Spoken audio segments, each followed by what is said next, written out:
Centuries had passed since the Great Galactic War. The galaxy was quiet now, almost too quiet. The alien races of the Galactic Council believed that humanity, the so-called Deathworlders, had disappeared forever. Their homeworld, Earth, was a burned memory. Its colonies were abandoned, and the few ships that once carried humans into the stars had vanished without a trace. Most species whispered about humans as a myth, a warning tale of creatures who could survive anything, fight anything, and vanish without leaving a single survivor. But myths sometimes have a way of returning. In the outer rim, beyond the Orion Spur, a faint signal flickered across the galaxy. It was weak, fragmented, and old. At first it seemed like nothing more than cosmic noise, a ghost of data lost in the stars. But the signal repeated itself over and over. "This is Earth Fleet Command. SOS. Help. Earth Fleet Command SOS." At the Council's communication hub on the neutral station Vorex 7, a young Xylan engineer named Katri was the first to notice it. She stared at the flickering hologram in disbelief.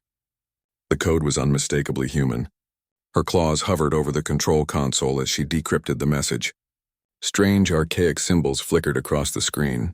After careful translation, she realized the message was centuries old enough that no living being should have understood it. But the encryption was flawless. "Admiral Relin," she called, her voice trembling slightly. "You need to see this. It's human." The station commander, a tall and serious Xylan with silver eyes, came over immediately. Katri replayed the transmission for him. Relin's mandibles tightened. "Humans, after all this time? Impossible.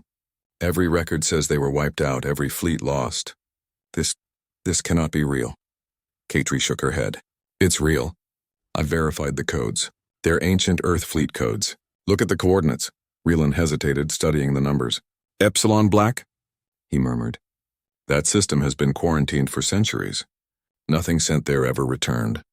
Why would humans send a signal from there?" Katri didn't answer. Deep down, she already feared the truth. The Galactic Council was informed. Panic swept through the chambers. Most council members dismissed the signal as a glitch, a ghost of data drifting through space. Others suspected a trap. After all, humans were legendary not just for surviving, but for their cunning. A vote was held, and the council made a shocking decision. No one would investigate. "Do not disturb the Deathworlders," a stern voice declared. "Let the signal fade. Let the myth sleep." Katri, however, could not let it rest. Her curiosity burned. Against orders, she gathered a small team and boarded a scout vessel. They would follow the signal, find its source, and uncover the truth about humanity, if it still existed. The journey was long and perilous. Epsilon Black lay at the edge of known space, surrounded by dark nebulae that distorted sensors and devoured communications. Most alien ships avoided the region. Katri's vessel slipped past the shadows, careful and silent. As they neared the system, the signal pulsed stronger, like a heartbeat in the void. Katri's crew felt it in their bones. The coordinates led them to a planet covered in ash and shadow. Its surface was blackened, scorched as if by firestorms. Craters and ruined cities dotted the landscape, silent witnesses to a catastrophe long ago. Katri's scanner picked up unusual readings. Massive structures lay dormant, buried beneath dust and ruin. Ships, enormous ships larger than anything current civilizations had built, orbited the planet. They were black and angular, scarred from centuries of neglect, yet they were unmistakably alive. Systems flickered here and there. Engines hummed faintly as if sleeping.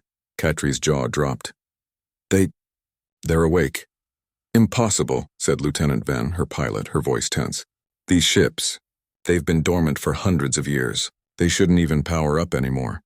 "They are," Katri whispered, scanning further. The fleet stretched across orbit in perfect formation. Thousands of vessels lined up like sentinels guarding the dead world. Each ship carried the mark of Earth Fleet Command. A sudden voice echoed from the communications array. Mechanical, metallic, emotionless. Earth Fleet responding. Command status unknown. Initiating auto-defense protocol. The crew froze. The ships weren't just awake. They were aware. Katri transmitted a message to the council. "This isn't a ghost signal. The fleet, it's alive. It's responding to something. We need authorization to approach." No reply came. The council had already decided humans were a myth and this was not their concern. Katri made a decision. We can't wait. We need to see this ourselves. Her ship moved closer to the largest vessel in orbit, a colossal flagship she guessed was the command ship. Its hull was scarred yet gleaming in the weak light of a distant star. Systems online, weapons powered, shields ready. Even in sleep, these machines exuded authority. Katri's scanner detected movement inside the ship. Lights flickered in what appeared to be control rooms. The AI systems were alive. Not just alive. They were expecting someone. The fleet is waiting for someone, Katri murmured. And I think it's waiting for humans. The truth struck her. Humans hadn't vanished.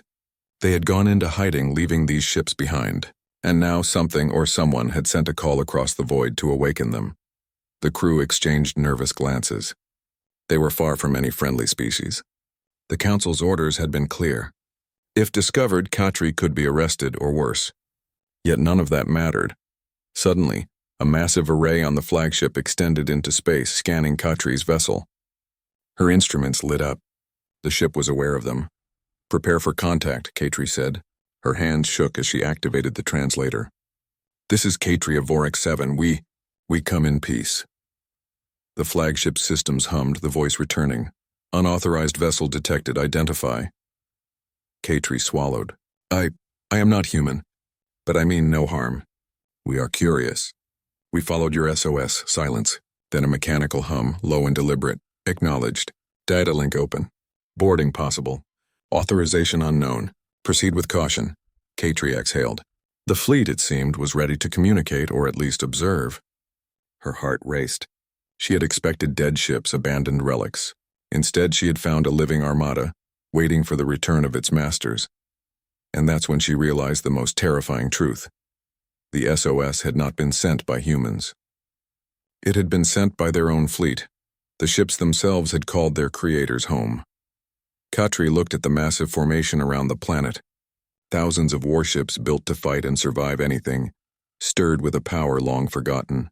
Every alien she had ever known feared what humans could do. And now humanity, or at least its fleet, was awakening. A pulse ran through the flagship's hull like a heartbeat in the darkness. It was not anger. It was anticipation. The fleet waited for its masters, and whatever had called them had succeeded. Katri whispered to herself almost in awe. The galaxy has no idea what's coming. The stars seemed to hold their breath. In Epsilon Black, the Deathworlders' fleet had awakened, and the galaxy would never be the same again. The vast fleet of Deathworlders hung in orbit above the scarred planet, silent yet alive, waiting like ancient sentinels. Katri's small ship hovered nearby, dwarfed by the massive warships. Every scanner on her vessel hummed with energy, unable to process the full scale of what she was witnessing. The human fleet had returned, but why? Katri's heart pounded. She had never seen anything like this in all her years studying galactic fleets. These were not ordinary ships. They were massive, perfectly designed for war and survival, yet moving as if aware, intelligent, even patient. It was as if the fleet itself had a mind and a purpose. Then, without warning, the flagship's communications array extended further, projecting a vast holographic display. Across space, the image of a lone ship appeared, a small human vessel, battered but unmistakably Earth-made. Its hull bore the faded emblem of the old Earth fleet. Inside that vessel, Commander Ethan Ward stood at the helm. His face was lined with age, but his eyes burned with the same determination that had allowed humanity to survive countless wars. He had spent centuries wandering the outer edges of the galaxy, one of the last surviving humans. The SOS had awakened the fleet and he had received the call. The Leviathan, the fleet's flagship, hummed as its systems recognized him. Lights flickered, weapons aligned, engines powered. The AI systems had been waiting for centuries, and now, at last, they acknowledged their master. Katri and her crew watched in awe as smaller warships aligned themselves perfectly with the Leviathan. One by one, the fleet roared to life, massive engines flaring, shields rising, weapon systems arming. The air seemed to vibrate with raw power. Katri whispered to her crew, This isn't just a fleet, it's a force of nature. The Deathworlders did not need an introduction to war. Every movement of the fleet was precise, as if it remembered battles from 1,000 years ago. Alien captains who had feared humanity now understood why. Humans were not only survivors, they were masters of war, unmatched in strategy, coordination, and endurance. Ethan Ward activated his communication link. His voice was calm, clear, and commanding. This fleet responds to the SOS of its creators. Identify yourself. Katri hesitated, unsure how to respond. I am Katri from the Xylan race. We received your signal and followed it. We mean no harm. For a moment, the fleet remained silent.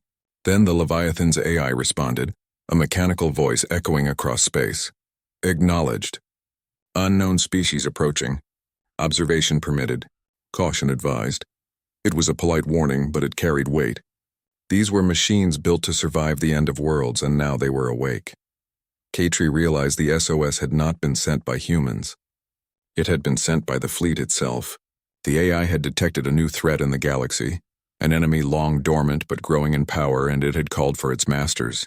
Humanity had been summoned back, not as a ghost of legend, but as a living fighting force. The Leviathan extended a small fleet of scout drones, scanning the surrounding systems. Data poured in, revealing a horrifying truth. The enemy had returned, a swarm of biomechanical creatures from the galactic rim, the same species that had nearly wiped out humanity centuries ago. They were growing stronger, spreading across the outer systems, devouring worlds, consuming resources, leaving nothing alive. Katri's stomach tightened. They're here, she said. The fleet. They came for this. Ethan Ward nodded, his expression unreadable. The galaxy does not remember the cost, but we do. And we will not allow it to happen again. The Deathworlders' fleet began to move. Engines flared, propelling the massive ships in perfect formation. Each ship operated like a single organism, every action coordinated, every weapon aligned. The aliens watching from Vorex 7 were stunned. They had seen war, but nothing like this. The sheer power and precision of the human fleet was breathtaking. Katri followed the fleet, trying to keep pace. Her crew was terrified, but they could not look away. The Deathworlders did not attack indiscriminately. They moved with purpose, clearing the path of dangerous debris, scanning every system for threats. Their precision was flawless. As the enemy swarm approached the outer rim, the humans prepared for battle. Ethan Ward addressed the fleet, his voice calm and commanding. Stand by for engagement. Protect life where possible. The galaxy depends on us. The first encounter was fierce. Alien scouts detected the swarm approaching. Massive biomachines with claws, energy weapons, and relentless aggression. But the Deathworlders' fleet responded flawlessly. Each ship moved like clockwork, coordinating attacks, shielding weaker vessels, and cutting through the swarm with surgical precision. Katri watched, unable to believe her eyes. Entire waves of enemy ships were neutralized with minimal human casualties. Alien fleets that had once feared humanity now fought beside them, watching and learning. Every tactic was calculated. Every maneuver was brilliant. The battle was not over in minutes. It lasted hours, with the fleet advancing across the system, pushing the enemy back. Yet despite the chaos, there was a strange order to the human fleet. They did not panic. They did not falter. They adapted. They learned. Katri finally understood what the legends had said. Humans did not fight because they sought conquest. They fought because survival was in their nature. They fought because they could not allow destruction to stand unchallenged. After the enemy swarm was pushed back, the Leviathan scanned the system for survivors. Hundreds of worlds had been attacked. Entire colonies were in ruins. Ethan Ward activated a humanitarian protocol, dispatching smaller human vessels to assist, rebuild, and save any life they could. Katri realized something incredible. The Deathworlders were not only warriors, they were protectors. They fought with skill, with power, but also with a purpose greater than themselves. The alien fleets, once fearful and skeptical, now followed in formation, inspired by the humans. They had seen the impossible. Ships that had slept for centuries, now awake and unstoppable, fighting with precision, strategy, and honor. Katri's eyes widened as she watched the Leviathan turn to her. Ethan Ward's voice came through clearly. Katri, your species will need to decide. Stand with us or step aside. The enemy does not wait. Her crew exchanged nervous glances. Katri nodded, feeling a strange mix of fear and awe. She had witnessed history. Humanity had returned not as ghosts of legend, but as living, unstoppable guardians. As the fleet continued its advance, Katri understood the truth. The galaxy had underestimated humans for centuries, but now the Deathworlders were awake. The SOS had summoned them, and when humanity rose, it did not ask for permission. It did not negotiate. It protected. It endured. It won. The stars themselves seemed to shine brighter as the fleet moved across the outer rim. Every alien species watching realized the same thing. Humans were not extinct. They were waiting. They were patient, and when the galaxy needed them, they would return, unstoppable, unyielding, and unmatched. Ethan Ward looked out across space from the Leviathan's bridge. His voice was calm, almost a whisper, but every listener in range could hear it. We answered the call once. If the galaxy ever needs us again, we will rise again, and when we do, nothing will stand in our way. Katri knew the story had just begun. The Deathworlders' fleet had awoken. The galaxy had seen their power, their precision, and their will. And everyone who had ever doubted humans now had to accept the truth. The legends had been real. The SOS had not only awakened the fleet, it had awakened a force that could change the fate of the galaxy forever. And somewhere, beyond the edge of known space, other humans, survivors of centuries past, felt the call. The galaxy was alive with possibility, and the Deathworlders were ready to answer once more. The stars watched in silence as the fleet moved on, unstoppable, eternal, and unafraid. Humanity had returned.